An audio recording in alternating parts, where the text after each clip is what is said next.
गरिदिरहेछन् ल हेर hello guys सानुले मलाई हानि नि नान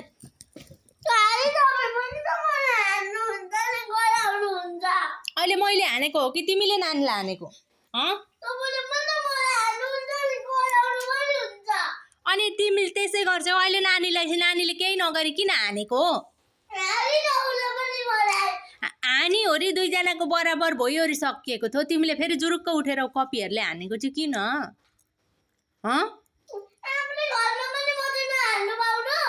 आफ्नै घरमा भनेर जतिखेर पनि कुट्न पाइन्छ त्यसो भने म तिमी पनि आफ्नै मेरै घरमा छौ म पनि तिमीलाई कुटे गर्न मिल्छ अनि तिमीले चाहिँ मिल्ने हामीले चाहिँ नमिल्ने कसले सिकाएको कहिले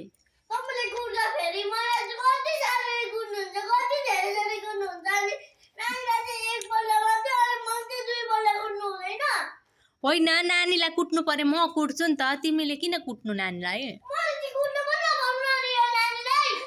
पाइदैन त अलि सानोमा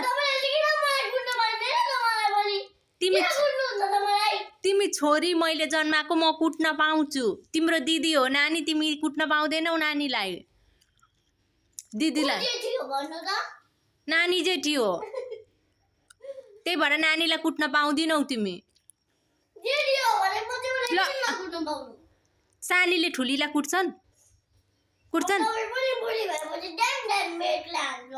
बुढी भए पनि म ठुली नै हो तिमी सानी हो अनि मलाई कुट्न पाइन्छ त्यही पढाउनुहुन्छ स्कुलमा त्यसै मन्डे प्यारेन्ट्स मिटिङमा गएर सोध्नु पर्यो किन चाहिँ त्यस्तो पढाए त किन त्यस्तो पढाउँछन् अब म प्यारेन्ट्स मिटिङमा गएर सोध्छु फेरि पढाउनु हुन्न भने खालि हान्छु तपाईले हान्छु चाहिँ किन भन्नु त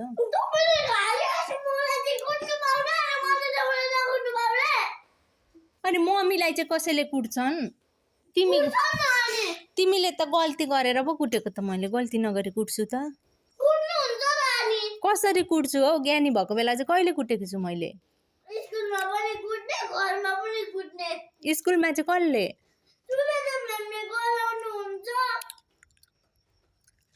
कराउनुहुन्छ यस्तै छुच्ची छेउ होला स्कुलमा पनि अनि कहाँ पढ्नुहुन्छ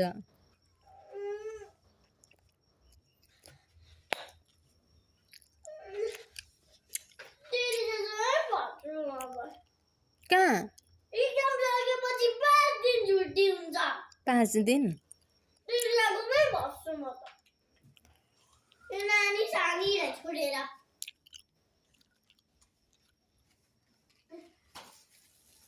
तँ नच्याता न तँ लिएर गयो भने के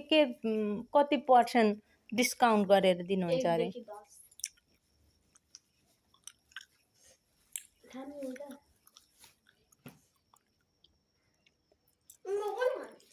अनार छेउ चाहिँ कुहिराख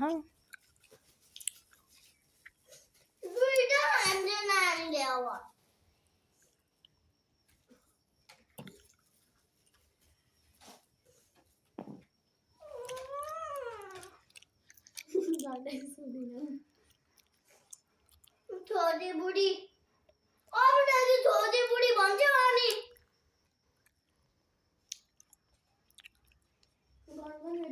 अब बुढी भएपछि त आफै छोरी बुढी हुन्छ त ल र तँ भनेको नानीलाई किन तँ भनेको अघि बाटोमा सुन्नु भएन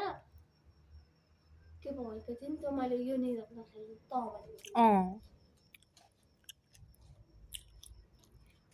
कति भन्नु पनि सिकाउनु मलाई मम्मीले सिकाउनु भयो त भन्नु कहिले त भन्नु भने हो मैले चाहिँ फेरि तपाईले अहिले तँलाई नि भन्नुहुन्छ त्यही भएर मैले पनि तँलाई अनि म ठुलोले तिमीलाई तिमीले मैले त भन्न पाउँछौ पाउँछु त अनि तपाईँ भन्नुपर्छ तपाईँ सबै देखाउँछ तपाईँ तँले के खायो फेरि कपीले हानिदिन्छु हानिदिउँ अहिले तिमीले चाहिँ कुटे खाने हानिदिउँ होइन अहिले तिमीलाई चाहिँ म नसोधी हान्छु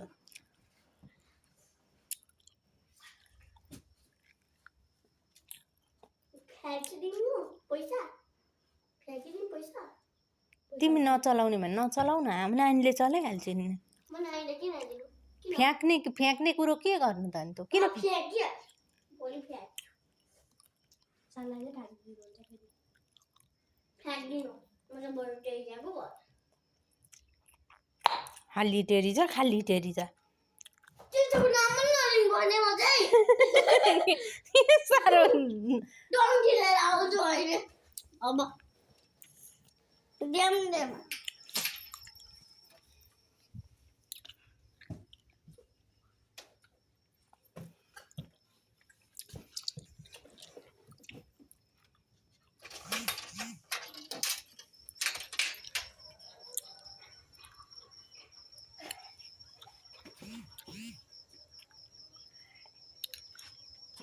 बाँधिदिन्छु डोरी नभएर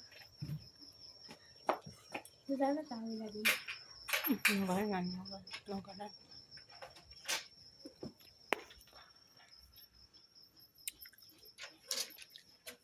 नानीलाई चाहिँ भन्नु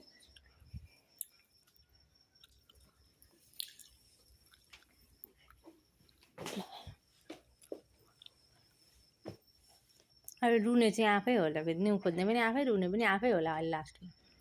ममुलाई चाहिँ कसको छोराछोरीले कुट्छन् हौ गएर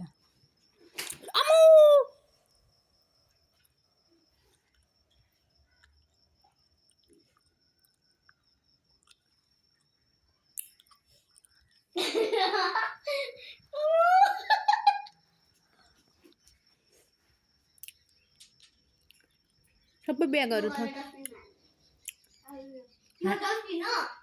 गएर नानी फेरि डस्टबिनमा हाल्नुपर्छ नानी त्यस्तो कोर्छ राम्रो कुरो त भन्दा त तिमी पनि गर नानीले तिम्रो टाउकोमा राखेकी हुन् र हो र